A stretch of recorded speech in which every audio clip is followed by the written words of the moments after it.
Hi, everybody. This is Phil Shinover, and I'm here to talk to you about cuddle parties.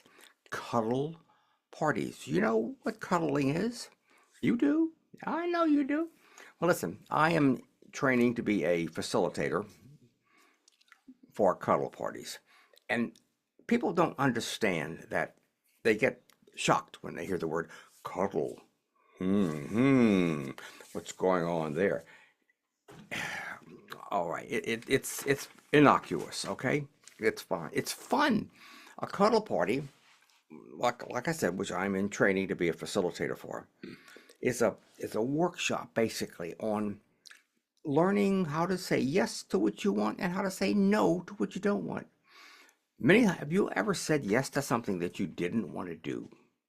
Like, well, okay, I can bring you to the airport, and you didn't want to do it. I didn't want to go to that dance. You can say no to things, and we practice in a cuddle party. We have games. It's practicing saying no, because no is a complete sentence. You don't have to explain yourself. You don't have to make a joke out of it. You and I are responsible for how we feel, and we can decide I do want to do that or I don't want to do that. So a cuddle party starts off with a long workshop, at least an hour, on games where we practice saying no, we practice saying yes, and mostly we practice understanding what do you really want? How do you feel about that? Do I feel comfortable doing that? If it's no, then it's a no. Okay. And we also practice consciousness of how we're feeling. Now, this consciousness and connection, how to talk to somebody in a way that you telling them what you really want and what you don't want. So a cuddle party, how can I say? Just getting the word out there. It's a cuddle. There may be some cuddling.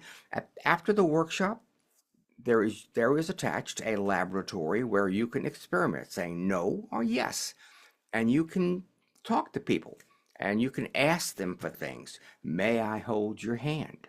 And they can say no or yes, but it's consciousness and asking permission. Now, a cuddle party is a non-sexual event. It's a communication event. It's learning skills that you can use in your life. And it's also a chance to touch somebody if you ask their permission. You can hold their hand. They can hold your hand. It's fun. So it's basically a workshop, about an hour and 20 minutes.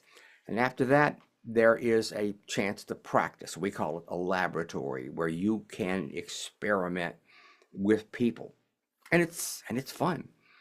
There may be touch, but nobody touches anybody without permission. You don't have to do anything you don't want to in a cuddle party. You can come and do the exercises. You can, but just stay there. You can just sit against the wall and watch. One of the main rules in a cuddle party, of course, is the clothes stay on all the time. There is none of that stuff, baby. But there is some touch. So if you feel that you might want to get a cuddle, you could ask somebody for it. And they may say, sure, come on, let me give you a hug. So a cuddle party, I'm raising the awareness. Think about it. If you see an advertisement, and I'm going to have these parties in the Baton Rouge area, um, I don't know when, maybe soon. Pay attention. It's coming. And they're fun. I assure you, I would be the facilitator and I would protect everybody, and it's going to be fun. I keep saying that word, don't I? Mainly because I enjoy it. I like cuddling. I like touching people. I like talking. That's it, folks.